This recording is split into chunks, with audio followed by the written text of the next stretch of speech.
Well, so here we are.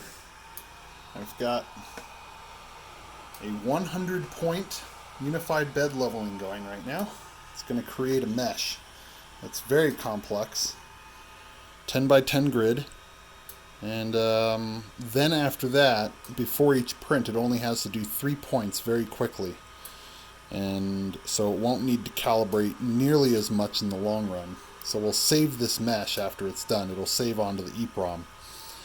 And it'll adjust this mesh each time on the EEPROM every time it saves it.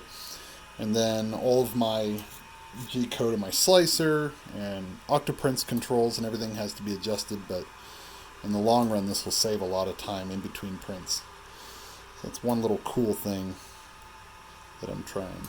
Took a lot of figuring out to get this done, but looks like it's working good. I gotta figure out why it looks like my x-axis is uneven. I can't tell with this, the lens is screwing it up. But it is really cool. The BL Touch is working good. Got my new direct drive. I'm still kind of figuring out how I want to handle the cabling. I'm not too worried about it because I don't build very tall parts. And yeah, overall this has been awesome. And what I did in the firmware is one of the coolest things is I adjusted my Y, my Y stop slash Y limiter. I usually call them limiters from work. And I made it so that the limit of the Y got right in front of that clip there. Okay, so it was able to lower all the way down and almost touch it. And then in the firmware, I adjusted the build plate size to be 210 on the y-axis because it's normally 235 raw, like the whole plate. But you subtract these and you get about 210, all things considered. So, trying to get some clearance by it.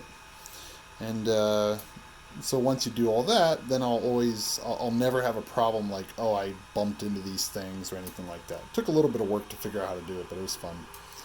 And then, and you can hear it's incredibly quiet except for the fan. But you can't hear the motors at all. That new silent board is awesome. And I'm using S-curves as well. So S-curves should be quieter when it's running. I'm going to use Arc Welder to try and cut down on time, compress the G-code so it sends commands quicker, maybe make better looking parts, I'm not sure yet. I'm learning more about that. For rounded parts it might make more sense. Arc Welder basically converts G0 and G1 commands to G2 and G3, which are all arcs. And it's a cool little plugin in Octoprint. I'm going to try it out. But and then I also had to do my Z offset earlier because the BL Touch doesn't line up right. I had to troubleshoot how the BL Touch was being weird. I'm also not sure if I like mounting this up here.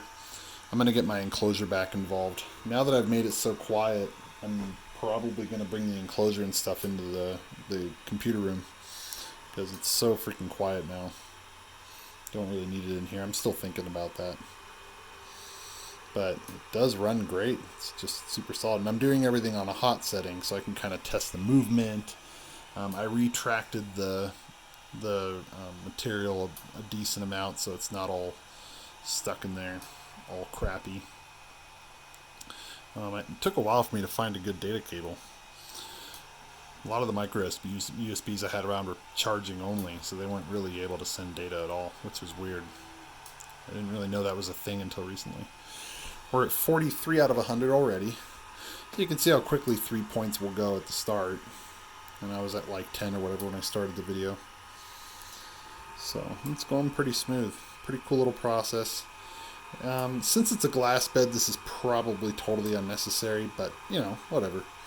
And I can look at the mesh later graphically through Octoprint. I could do that later if I wanted to. Bed Mesh Visualizer, I think, has support for UBL. But we'll see. So this has been pretty fun. And one of the other things I want to do is relocate the power supply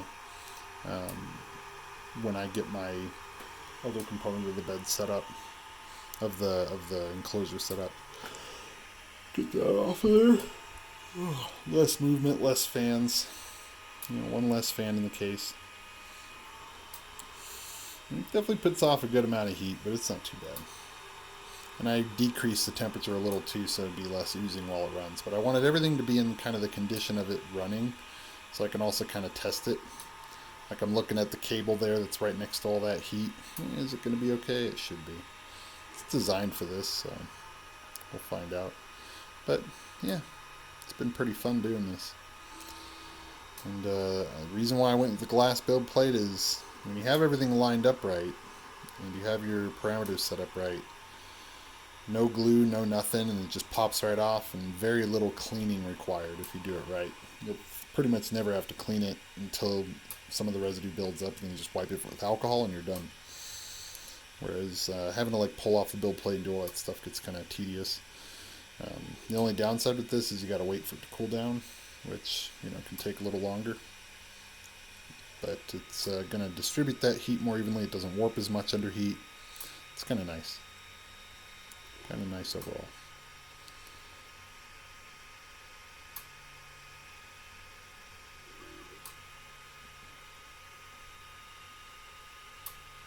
Yeah, that's awesome. It's kind of hypnotic. Anyways, hope you all kind of appreciate that. You can get a $200 Ender Pro, Ender 3 Pro, and you can spend $110 on this, the new motherboard, which you don't need it on if you buy one that luckily has the right one, and the BL Touch combined was like $110, and you can make it all work. And you don't even need the Octopi. Sorry, it's a big mess. I've been doing a lot of stuff. You don't even need the big Raspberry Pi to do everything. You literally could just load your files on a micro SD and plug it in and get it running. So you don't actually have to use Octoprint on this if you don't want to. So, pretty happy it's working.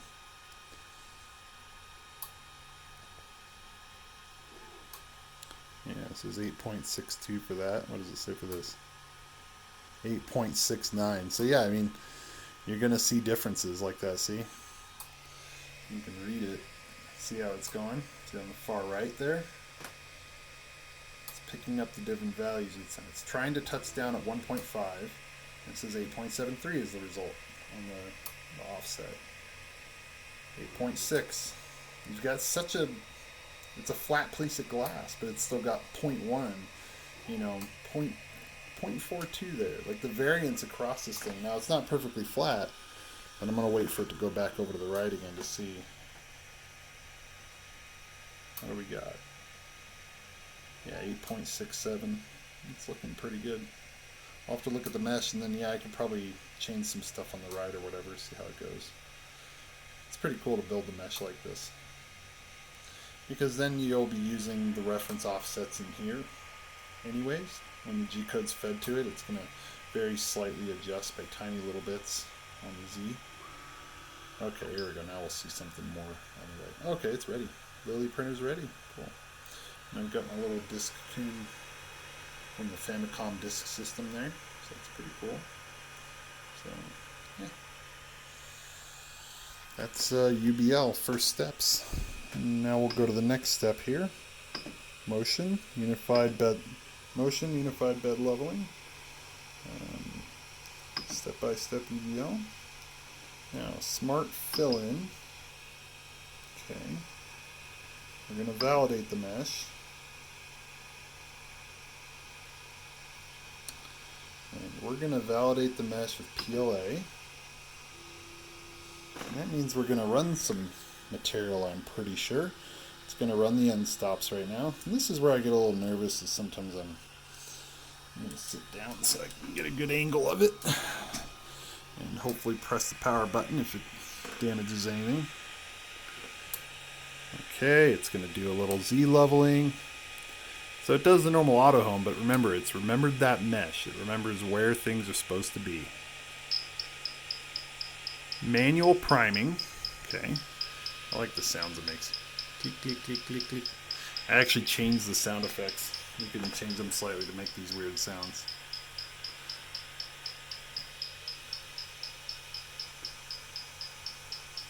Whoa, 185. That's not enough. You kidding me? Alright, let me cool down the bed real quick.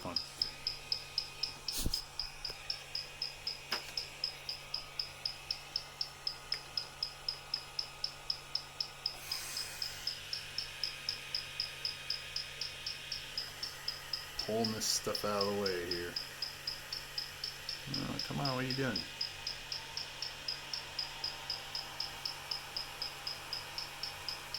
Whoa, bro. I mean, you can't even hear the extruder anymore. The extruder used to be like, bah, bah, bah, bah, bah, bah, bah, bah, bah, bah. That's one of the bigger things, is the extruder I don't even hear. But yeah, even the motors moving around and stuff, I don't really hear much either. It's kind of nice. Dang, bro, you are clicking at me. What are you doing?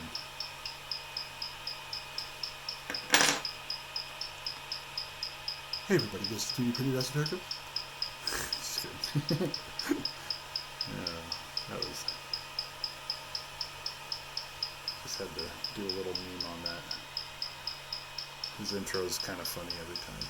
It's really, really fast. Dude talks so fast. Dude talks super fast. Man, is this supposed to be doing this?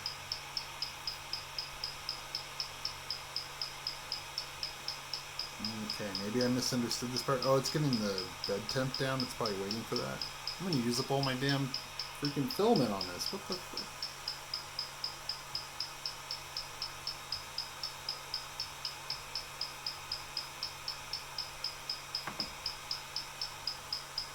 Okay.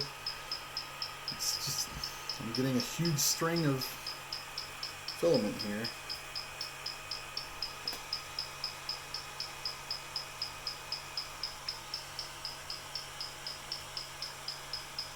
Dude, this is crazy. It's so clicky. Why are you so clicky, dude?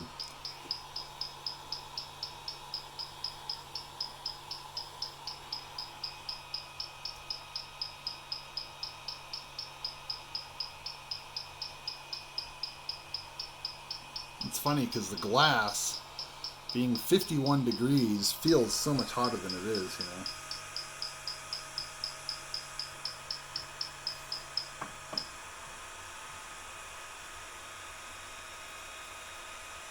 Yeah, finish priming already, dude. Bed adhesion ain't very good. Okay, now it's looking better. I still have problems with bed adhesion. I'll figure that out later. The flow rate of all this stuff is a little off, but I think I need to work on my like Z retracts and well, also this is probably yeah. I think my retraction settings are still set up for a Bowden because I didn't change them yet. That's what it is. It's retracting too much and it's coming out too quick again. That's some weird crap, man. It's not supposed to look like that, is it? That doesn't look right.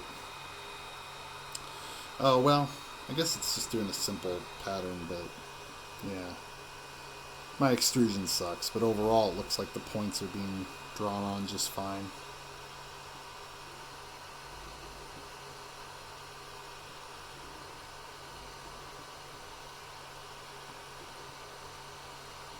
I gotta look at a video of this to see what this was supposed to look like. Probably not, right? I'm just gooping up my nozzle. Like, what the hell is that? That doesn't look right, dude. Looks like it's supposed to do 3 dots, like, really well. I mean, it's moving quick. It's moving quick, very accurately. It is kind of nice.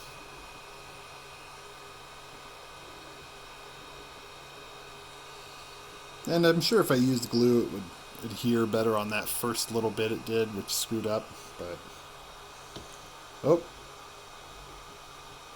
no, it didn't like that, did it?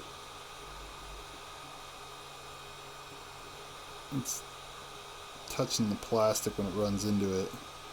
Is it supposed to do that? I mean, it's kind of supposed to. It's running into plastic. It's just laid down, I think. Yeah, it's... They, like, designed it to run into the plastic, which is weird.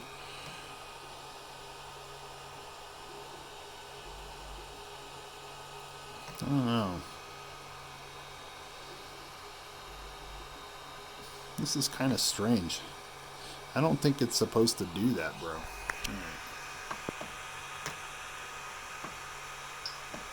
Alright, leave G26. I don't want to do that right now. Okay, so something's up with that. We're gonna move up. It's so quiet. Like, can you even hear it? Like, we're gonna get you into the motor there and you can't even hear it. Makes no noise. It's just fans are hearing. Okay, but I mean overall it was doing fine, but it's doing this weird thing. That pattern like pushes into a part. It doesn't make any sense to me. Why would it do that? Like that pattern's just not very good. I gotta work with my flow rate. I have to probably calibrate my flow. But yeah, either way, the bed leveling looks good right now, so that's cool. Hope that was enlightening for people that are new to 3D printing because you're exploring it with me.